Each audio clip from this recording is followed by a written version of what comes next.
Hi, it's Kiffin Low-Bates here, and today's video is that one I promised in the previous one, where I would talk a bit about the state of blockchain today versus the state of blockchain 10 or 15 years ago.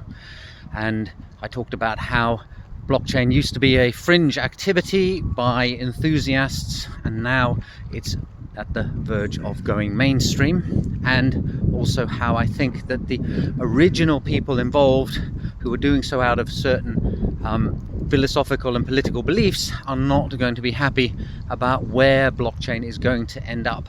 So the first thing I want to talk about is decentralization, and the observation that decentralization is not the goal of blockchain, the original goal. Decentralization is a solution to a problem that was perceived, namely censorship resistance. And it was Richard Gendall Brown who first opened my eyes to this. I got sucked into the blockchain is all about decentralization. It's not. The decentralization is a solution, in the same way that the internet being decentralized was a solution to a problem initially perceived by the military, namely that if you have a command and control center and it gets taken out by a missile or a bomb, then you've had the head chopped off your information network and you're in trouble. So the original internet was put forward by the military as a solution to that, and the solution was decentralization, don't have a head. So it's the same with blockchain and decentralization. It's a solution to the how do you stop a central authority having so much control that they can arbitrarily censor people or groups that they don't like. They can say, these people conform, their transactions go through, these people don't conform, their transactions will be blocked. And we've seen stuff over the last 5 years or so where governments have put pressure on financial institutions to censor individuals for political reasons, for example. So it's a valid aim from that perspective. However, back in the good old days, blockchain was just a small hobby thing that people were messing around with and getting interested in and wondering if one day it would ever be worth very much. I remember posting a blog post back in 2013 where I said, imagine if one day a Bitcoin is worth 50,000 euros. It's now worth almost twice that. Unfortunately, at the time I didn't go out and spend all my pocket money, all my spare money on buying more of them, but never mind my woes. So now blockchain is going mainstream. Financial industries are looking to adopt it, but not because of that decentralization property. In fact, it's now seen as a bit of a problem, because the issue with blockchain's decentralization and the immutability or irreversibility of transactions means that conventional financial regulatory laws are difficult to apply. For example, in the traditional financial world, as a retail consumer, you expect to have recourse. You expect to be able to change your mind about a purchase you've made, or if you send your money to the wrong bank account, you expect the bank to be able to correct that. If you are the subject of a fraud, then maybe you'll get some compensation for that too. And blockchain doesn't mesh very neatly at that level with that kind of financial feature.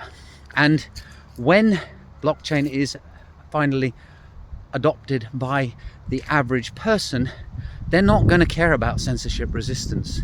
Most people are not worried about being censored by their government or by their bank. They just go through life thinking everything is going to be okay. And if you're a radical crypto anarchist, then you may think they're very naive, and you may be right, but that's not going to change their opinion. They just want to get through the day, pay their bills, be able to afford their food and accommodation, and hopefully occasionally be able to treat themselves to a holiday or a new car or something like that. So the worry that they won't be able to use their credit card to buy some item is not high on their agenda.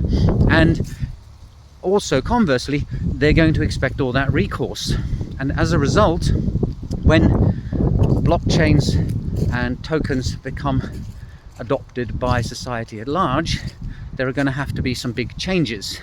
And we're already seeing that with, for example, stablecoins, which contain a very simplistic approach to provide regulatory compliance, in that since 2018 they've all contained a freeze functionality, and often a then, once frozen, allow the issuer to delete the frozen coins and remint them to another address. So that is at its basis the most simple, naive way that you can implement recourse. In this case, it's specifically aimed at providing compliance with requests from law enforcement. Of course, there are many other forms of recourse that I was talking about earlier, such as retail ones, fraud, and just banking errors between entities, because banks make mistakes in the current system. If they make a mistake, they can correct it. With blockchain, it would be harder to. So that's going to shift how blockchain runs. The focus will not be on the decentralized part anymore, or rather the solution that decentralization will now provide is robustness. That is, if one node goes down, well, there's thousands of other ones that keep the blockchain running, and that is something that I think governments should be particularly interested in the current political climate. You see countries up in Scandinavia and in Finland looking worriedly at the fact that their financial infrastructure could be brought down by, say, a terrorist act from an aggressive neighbor to the east, and combined with the fact that, well, I see here in Finland, there's been a very strong move to electronic payments with chip and pin or contactless rather than with cash. Cash is disappearing. That makes those countries financially vulnerable to hacking. So blockchain could offer a solution to that. So that's one area where decentralization becomes interesting again, in the same way that it did when it comes to the example I gave of the military wanting a communication network that's decentralized to make it less vulnerable to attacks. And then the other thing is the synchronization part. When you have different geographical locations storing data, you have to synchronize across those so that your bank balance shows up as the same value when you are in one country as when you are in another one.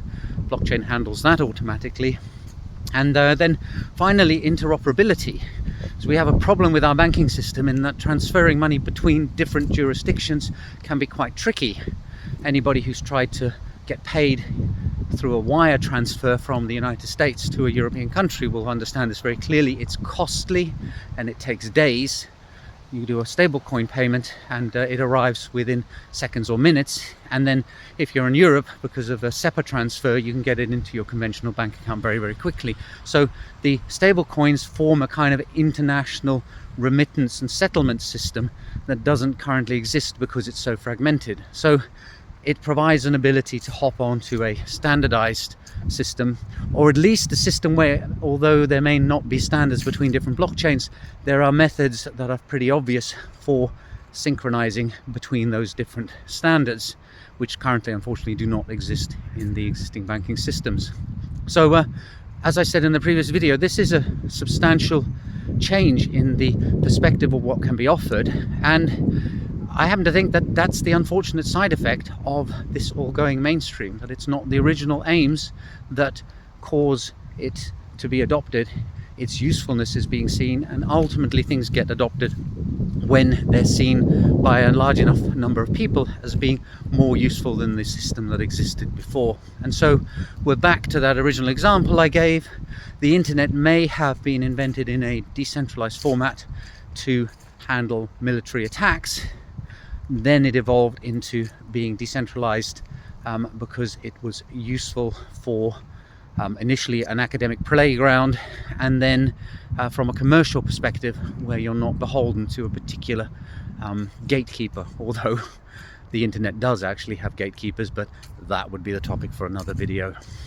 Anyway, I'll wrap this one up because it's been going on for a long time too, but I hope you found the last couple of videos interesting, and I'll see you in the next one soon. Bye for now.